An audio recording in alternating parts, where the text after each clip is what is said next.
Biografia de hoje traz para nós e para você uma psicóloga que atua na URI e tem uma longa história para contar. Com certeza, 27 minutos vai ser muito pouco. Eu vou pedir que a própria Jaqueline se apresente. Nome completo, onde é que nasceu, o que fez, como é que chegou até aqui, Jaqueline?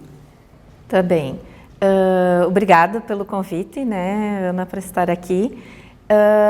Eu nasci em Estação, um município próximo aqui de Erechim, e fiz toda a minha escolarização inicial lá mesmo, nesse município, inicialmente numa escola de freiras, né, que era a Escola Santa Terezinha, que hoje nem existe mais, e depois estudei em escolas públicas, né, e a minha relação com a área educacional, na verdade, com a educação começou muito cedo.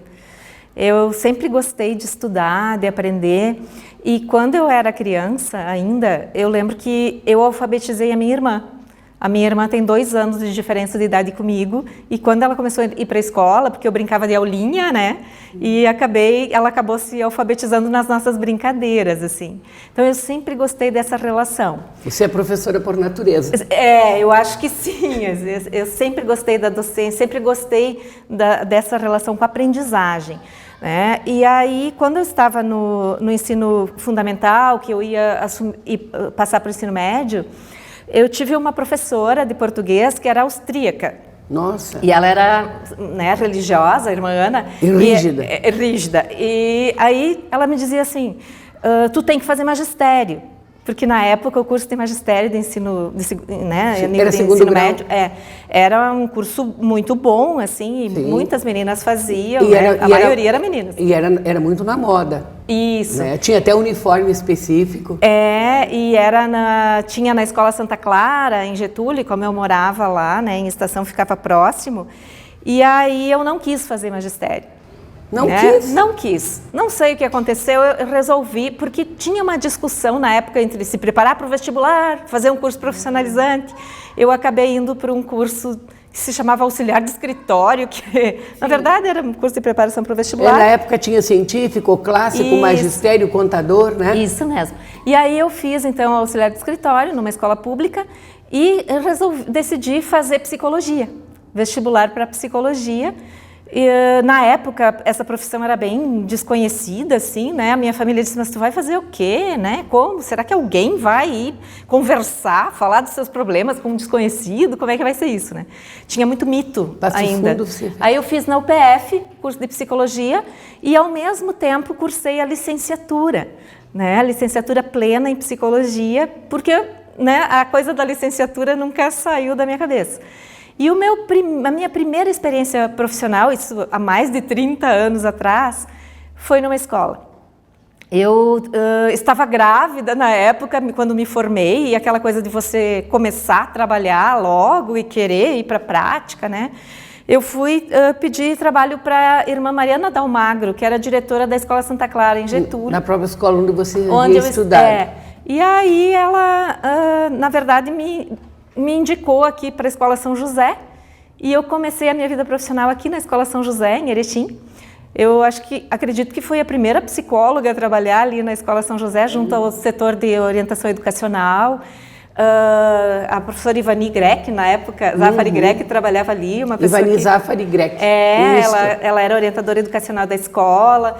Tive muitas aprendizagens. A Jaqueline Moll era professora alfabetizadora na época lá no São José, contemporânea. Muita gente boa, assim, que eu fui cada vez me interessando e aprendendo mais sobre as questões da aprendizagem e da educação, né? E você chegou a dar aula, na sala de aula também? Sim, a gente tinha um período semanal de orientação educacional em sala de aula, com os alunos, né, desde os pequenos até os mais velhos. E aí depois surgiu a oportunidade de trabalhar com o curso de magistério na Escola Santa Clara, e eu acabei sendo professora, né, no ensino médio, trabalhando com disciplinas de psicologia da aprendizagem, né, e contribuindo assim com a escola como um todo. E foi um período de muita aprendizagem, de muitas coisas assim porque a faculdade de psicologia, embora eu tenha feito a licenciatura, ela não me deu assim tantos conhecimentos quanto eu achava que precisava sobre as questões da aprendizagem. E aí, quando surgiu o curso de psicopedagogia na UPF, que era uma especialização, né, foi a primeira turma de psicopedagogia. Você estava lá? Eu estava lá. Eu fui aluna da primeira turma de psicopedagogia na UPF. Conheci lá a professora Beatriz Vargas Dornelles, que hoje ainda é professora na URGS, e comecei a pensar, eu sempre gostei muito de estudar, né? E comecei a pensar na possibilidade de fazer um mestrado. Aí acabei fazendo mestrado na URGS já em 2001, e a professora Beatriz foi minha orientadora. Na época eu trabalhei com a temática de fracasso escolar e dentro do conceito de cidade educadora, né? Então, o fracasso escolar implica você pensar as dificuldades de aprendizagem num nível mais amplo, né? Que é pensar que tudo o que acontece, desde políticas educacionais, né, as questões socioeconômicas, culturais, familiares, interferem no desempenho do aluno. As questões pedagógicas, né? E esse fracasso escolar, que é um assunto muito em voga, né? Permanentemente em voga, porque sempre tem alguém com esse problema. E ele não está superado, né? Isso ainda existe. Vai ser difícil superar também, né? É verdade. Você, nessa área de fracasso escolar, que eu gostei da temática, existe hoje alguém preocupado com isso na educação? Existe algum órgão específico? Na verdade, todos os órgãos públicos, né, que cuidam das questões das políticas educacionais, teoricamente estão preocupados com isso, né, porque inclusive muitas das políticas que são pensadas para a área educacional, elas visam melhorar os indicadores de aprendizagem, né, então todos os indicativos, desde das provas, das avaliações externas que são feitas pelo próprio MEC, objetivam analisar se o processo de aprendizagem está melhorando. Mas muitos desses indicadores envolviam também a questão da reprovação. O índice de reprovação, naquela época, era bem elevado. Eu me lembro de uma turma que eu trabalhei no meu mestrado de primeiro ano, que a metade da turma reprovava. Primeiro ano fundamental? Fundamental. E aí se acreditava que isso era natural, porque eram crianças que vinham de uma situação social desfavorecida, então se tinha a ideia de que elas precisavam de mais tempo para se alfabetizar, né? Elas eram um pouco estimuladas, tem toda essa discussão. Mal alimentadas. Então assim, muitas políticas foram pensadas para melhorar, e inclusive melhorar os índices, né? De reprovação, de evasão escolar, que envolvem o conceito de fracasso escolar. E hoje a gente pode dizer que isso melhorou muito no Brasil, né? Nós temos muito menos, os índices são muito diferentes. Porém, temos um grande problema, né? Que às vezes, por exemplo, mesmo que o índice tenha melhorado e nós não tenhamos mais tanta evasão no ensino básico, até porque o ensino é obrigatório, né? Até os 14 anos. Além disso, a questão da aprendizagem, né, da reprovação também diminuiu bastante. Mas isso não está garantindo a aprendizagem em si. Hoje nós temos, né, uma questão de que os alunos não reprovam mais até o 3º ano do ensino básico. Isso não cria um problema para o professor? É bem controverso, porque por vezes esse aluno, vamos dizer assim, qual a questão que se coloca nisso? Os defensores, né, dessa política dizem assim, as crianças que reprovam no primeiro ano, elas ficam com uma marca para o resto da vida. Será que é verdade? De insucesso, de não acreditar. Você, como psicóloga, acredita nisso? Eu acho que sim, não totalmente. Mas eu acho que tem um impacto. A criança que fracassa na escola, isso afeta a autoestima e a autoimagem da criança. Eu tenho uma criança, desculpa, Ana, não, pode falar. Uma criança que eu sempre pergunto, como psicóloga, né, as crianças que vêm para mim, às vezes para uma avaliação e tal, eu sempre pergunto, o que tu acha que veio fazer aqui? Né? E eu me lembro de um menino que me respondeu assim, eu vim aqui porque eu sou um burrichó. Meu Deus. E eu disse, o que é ser um burrichó? É alguém que não aprende nada.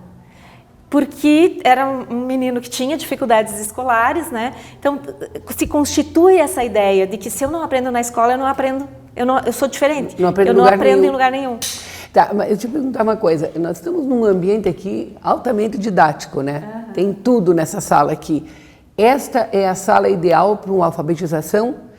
Primeira pergunta. E segunda, todas as escolas dispõem desse manancial todo?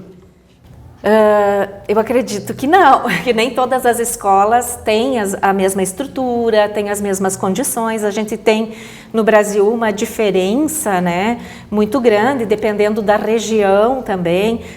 Mesmo os índices, né, de aprendizagem, se a gente for ver, tem estados que tem... Santa Catarina, por exemplo, a região sul, ela tem um desempenho melhor. Embora o Rio Grande do Sul tenha decaído nos últimos anos em algumas áreas. Tá? Mas Santa Catarina, Paraná, por exemplo, são estados que têm um índice melhor, assim, comparando com algumas regiões do Nordeste. Então, a gente sabe que a infraestrutura não é igual para todos. Mas eu vou te dizer assim, Ana, que também a infraestrutura não garante um processo de aprendizagem. A infraestrutura, ela é super importante. Colabora, mas ela não é tudo. Porque o que vai se dar ali é muito da relação que se estabelece entre esse professor e os alunos, entre a escola e a família, entre todos esses processos que vão, de alguma forma, interferir, né, naquilo que vai acontecer. Eu observo que a sala aqui tem várias classes, né? Existe um número ideal de alunos para um professor alfabetizar na sala de aula? É difícil te dizer, assim, um número específico, mas por exemplo... vou te dizer, na minha perspectiva, sim, na sua. Eu acredito que uma turma para crianças em fase de alfabetização, 15 alunos por aí seria um número ideal. Bom, tá? Ainda assim, considerando hoje toda essa questão da inclusão, que às vezes numa mesma turma você tem alunos com necessidades educativas especiais, né? E que o professor precisa dar uma atenção especial àqueles estudantes, talvez em alguns casos até menos alunos por turma. Mas não é o que a gente vê, né, na prática. Esses dias, numa reportagem, eu observei que na Alemanha, a professora primária, né, no caso não é mais primária, é fundamental, a professora de primeiro e segundo ano ganha mais do que um professor universitário. No aspecto assim, financeiro, abstraindo qualquer escola, qualquer local do Brasil, você acha que é correto isso? Não, né? Eu acho que o professor, de certo modo, principalmente o professor dos anos iniciais, ele é um profissional que deveria ser valorizado em todos os níveis. Em termos salariais, obviamente, porque um professor, eu sempre digo assim, que para você ser professor, tu tem que ter desejo de aprender. Né? Tu não consegue ensinar se tu não tiver desejo de aprender. E tu tem que estar aberto para aprendizagem o tempo todo.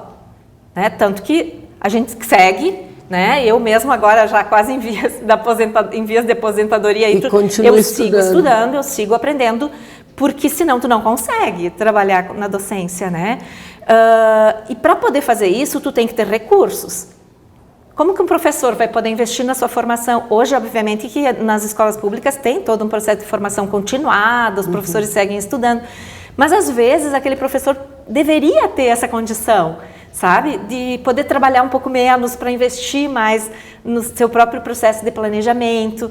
Hoje os professores, em geral, eles trabalham muito, muitos trabalham em mais de uma escola, né? Isso com certeza afeta a sua condição de trabalho. Nós temos muitos professores hoje com problemas de adoecimento psíquico, né? Muita coisa. Falando nesse adoecimento psíquico, observa-se também pelos noticiários a agressividade permanente que tem acontecido dentro da sala de aula entre alunos com professores e algumas vezes até chega um momento que o professor explode. Tá? Por que está acontecendo tudo isso? O que leva a essa situação? São múltiplos fatores, assim, não dá para dizer que é uma coisa só. Mas, na verdade, né, toda profissão que envolve trabalhar com gente, com pessoas, tem um desgaste psíquico. Né? Por quê? Porque para eu poder acreditar no meu aluno, eu dizia, né, antes que a gente tem que querer aprender, mas a gente também tem que poder querer crescer. E a gente tem que desejar o crescimento do outro, que são os alunos, né? O professor, ele trabalha pelo próprio crescimento, pelo crescimento do outro. E nessa relação que se estabelece tanto com os alunos, quanto com os colegas e com os pais, eu preciso investir energia psíquica no outro. Eu preciso fazer vínculo. Eu não consigo ensinar com quem eu não me vinculo. Uma parte de você está colocada ali. Tu investe energia psíquica nessa relação. Tanto que, né, um dos maiores retornos que o professor tem é ver os seus alunos bem profissionalmente se realizando, né? Ou antes ou depois. O orgulho que você tem de ver um aluno que, né, que se conseguiu formou, crescer. que um dia te encontra na rua e diz, prof, acabei de me formar em Direito, fui tua aluna. E isso acontece muito comigo. Eu tenho muitos alunos, às vezes eu vou em eventos, assim, nas escolas e tal, e às vezes tem muito gestor, secretário de educação, que foi meu aluno, às vezes lá no magistério, diretor de escola, professor de sala de aula. E a gente fica muito orgulhoso de ter contribuído mesmo que minimamente para a formação, né? Claro. Então, esse retorno só vai se dar quando eu invisto no outro. Sim. Porque se eu não investir, isso não volta para mim. Esse reconhecimento não volta para mim, né? Então, assim, hoje, voltando para a questão do desgaste, né? Eu preciso investir. E hoje tem uma porção de coisas que meio que obstaculizam esse retorno, sabe? A questão financeira. A questão salarial é uma delas, né? Nem todas as famílias podem manter. A questão das dificuldades socioculturais que a gente tem hoje, né? As dificuldades das famílias. Tu falava, né, da violência. Hoje os pais estão menos presentes em casa, às vezes, né? Alguns professores dizem que os pais estão terceirizando a educação dos filhos. Então, qual o papel da escola hoje diante de toda essa situação? Porque isso não vai mudar, né? A escola vai ter que aprender a lidar com tudo isso. Então, isso desgasta muitas vezes. Os meios de comunicação também interferem nessa educação? Eu acho que sim. Até porque, em alguns momentos, por exemplo, tá? Eu vou te dar um exemplo de uma situação que eu já vi. Saiu o resultado do Enem, tá? Daí, o Enem, na verdade, era é uma prova que deveria ser para a escola poder fazer um diagnóstico de como que estão os seus alunos e poder ver o que precisa trabalhar mais e tal, mas virou meio que um ranking, né? Então, hoje as escolas dizem, essa escola foi melhor ou foi pior, né, com relação ao Enem. E aí, às vezes, na mídia, eu já vi isso acontecer, não quer dizer que aconteça sempre. Na mídia sai assim, a má formação docente é responsável pela má qualidade do ensino. Ou o fato de que hoje os professores, e a gente vive uma crise da docência, né? Os cursos de licenciatura estão se esvaziando e é preocupante demais isso. Porque hoje quem quer ser professor? Né? Há muitos anos atrás, aqui na URI tinha curso de estudos sociais, letras, pedagogia, ciências biológicas, né? Todos na área da educação. O que sobrou disso? Olha, hoje nós temos o curso de pedagogia, né? O curso de licenciatura de educação física. Não me lembrei disso. Ciências biológicas. Continua ciências biológicas. Continua. Que dá direito a lecionar física, química, matemática. É isso? Não mais. Não? Né? É mais voltado para a área da biologia mesmo, das ciências naturais. Embora, assim, isso... é meio relativo, eu também talvez não tenha as informações mais atuais sobre isso. Isso há muito tempo atrás também mudou muita coisa. Mudou. Mas assim, os cursos que nós tínhamos, né, de história, geografia, né, estudos sociais, letras, matemática, que eram cursos que sempre foram cursos muito valorizados. Hoje em dia, por que eles não existem mais? Porque não tem procura. E por que não tem procura? Porque o professor ganha uma merreca, desculpa a expressão, mas ganha muito pouco. Né? O professor vai ficar 22 horas numa sala de aula para ganhar um pouco mais que o salário mínimo. Tem essa questão salarial, que certamente desestimula, né? Mas acho que tem também, Ana, uma questão como é que eu vou dizer assim, de valorização social da profissão. É verdade. Tá? Porque antigamente tu dizia assim, sou professora. Já tinha um respeito, sabe, com relação a isso. Hoje, os alunos me dizem, eu trabalho com curso de pedagogia e tal, às vezes os alunos da pedagogia dizem assim, quando eu contei para os meus amigos que eu ia fazer pedagogia, tu é louca? Vai fazer pedagogia? Vai viver do quê? Vai viver... sabe? E felizmente ainda tem alguns, né, estudantes assim que têm desejo e gostam e se identificam, mas é bem complexa a situação. Eu acho que essa crise, se nada mudar, tende a se agravar, inclusive, porque se cada vez menos tem gente interessada, né, na docência, quem serão os professores dos meus netos, né? É difícil. Eu te pergunto uma coisa, observando o material aqui, especialmente as letras do alfabeto, e essa sala aqui é uma sala de alfabetização, com certeza, eu te pergunto, O computador e o telefone celular interferem na educação dessas crianças? Primeira pergunta. E segunda, é possível alfabetizar sem o professor? Acho que duas perguntas bem importantes, assim. A tecnologia, na verdade, hoje sim, ela interfere na vida geral de todo mundo. Não dá, ela veio para ficar, cada vez a gente usa mais tecnologia e ela faz parte do teu cotidiano, né? Antigamente, hoje uma pessoa, né, idosa tem que aprender a lidar com tecnologia quando vai ao banco, porque se ela não aprender a lidar com o caixa eletrônico, a gente está tendo que lidar com isso o tempo todo. E as crianças hoje já meio que nascem imersas na tecnologia. Então, são crianças que têm uma facilidade muito grande para isso, e é um desafio muito grande conciliar todo esse conhecimento com o conhecimento da escola e fazer o uso da tecnologia de forma proveitosa, fazendo com que a tecnologia contribua para o processo de aprendizagem, e pode contribuir, tá? Porém, se a gente não se inteirar disso, não estudar, talvez pode acontecer o contrário, dela atrapalhar e prejudicar, né? Então, a gente sabe do uso excessivo das redes sociais, né? Adolescentes hoje que estão extremamente conectados, a questão da dependência da internet, hoje são temas que têm que ser discutidos na escola e com as famílias. Então, ela é muito útil, sim, mas ela também pode ser prejudicial dependendo do uso que se faz dela, tá? E a tua outra pergunta foi sobre se é possível alfabetizar sem o professor. Eu não acredito, tá? Porque eu acho que o professor sempre vai ter, essa relação precisa ser mediada. Contato humano. Contato humano é extremamente necessário, né, para o processo de aprendizagem.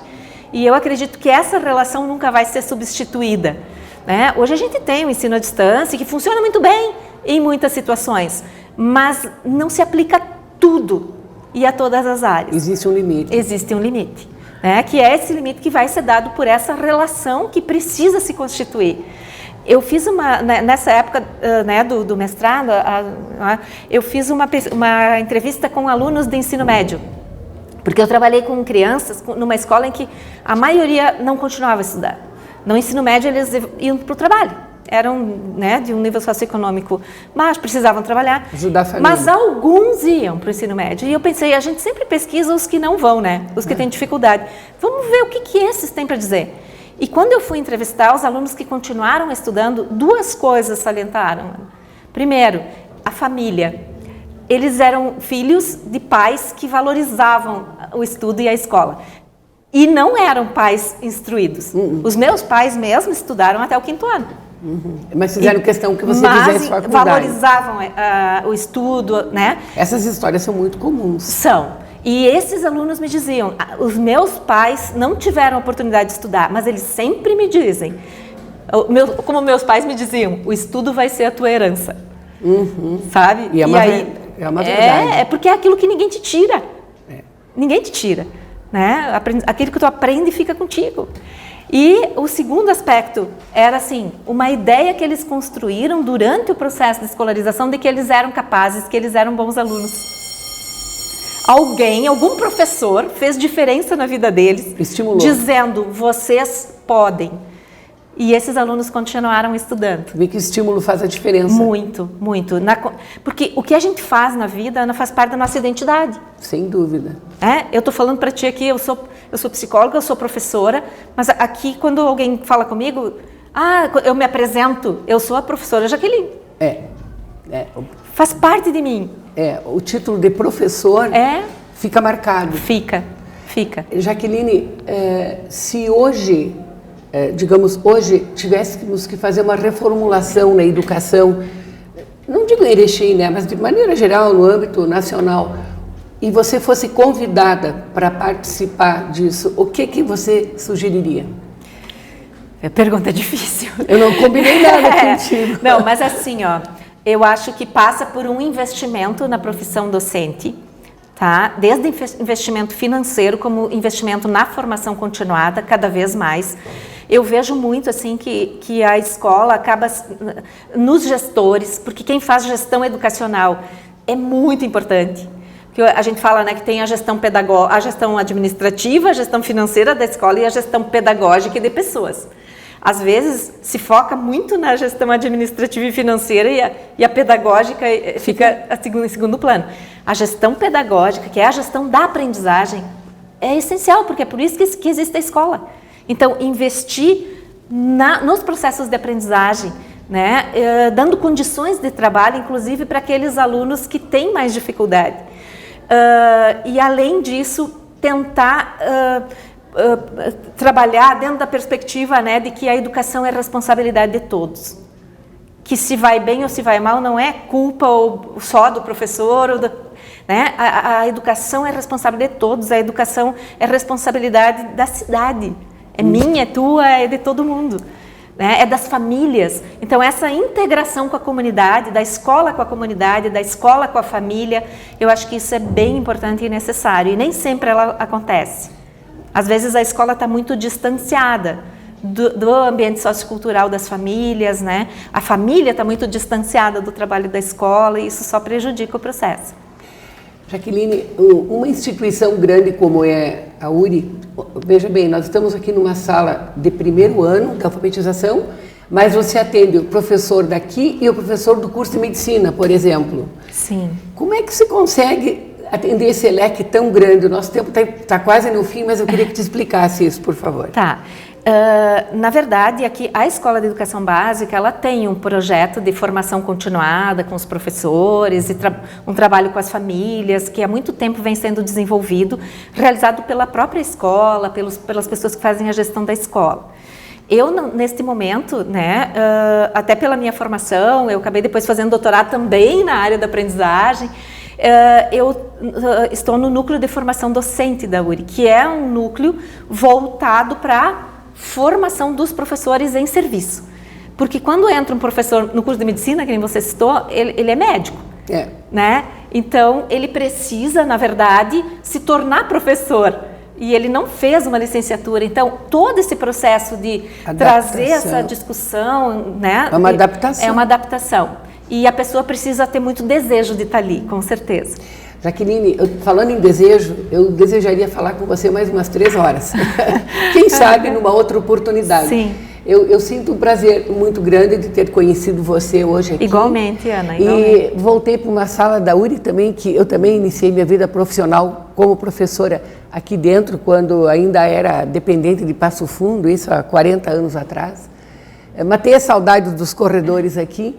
Gostei muito de conversar com você e seria bom se no Brasil tivesse mais gente pensando como você. A nossa educação seria bem melhor. Muito obrigada. Eu agradeço a sua pessoa, agradeço essa disponibilidade de ficar conosco hoje aqui. E também quero dizer o seguinte, que essa entrevista com a Jaqueline não é por acaso. Era para termos feito a semana passada, para servir como homenagem ao Dia do Professor, que foi anteontem, né? Nós estamos gravando hoje, mas foi dia 15. Então, em nome da Jaqueline, eu quero homenagear não só os professores da URI, mas todos. E os meus professores que ainda estiverem vivos, em especial tem um que eu sei que foi meu professor, que é o professor Barpe, o professor Bevilacqua, o professor Gino Seganfredo. Esses 3 eu me lembro, foram meus professores ainda no tempo do JB, há muitos anos atrás. O doutor Tobias também, que foi meu professor de filosofia. Então, eu agradeço a todos, a homenagem em nome da Jaqueline, todos os professores, espero que tu aceite essa homenagem. Eu que agradeço, muito obrigada. E até uma próxima biografia. Muito obrigada. Eu deixo a palavra para a Jaqueline se despedir. Então, agradecer o espaço e poder dizer assim, como você disse, né, que a docência é uma profissão maravilhosa, que o retorno que a gente tem para a vida da gente é muito bom e isso ninguém nos tira. Tá? Obrigado pelo espaço. Muito obrigada. Até a próxima biografia.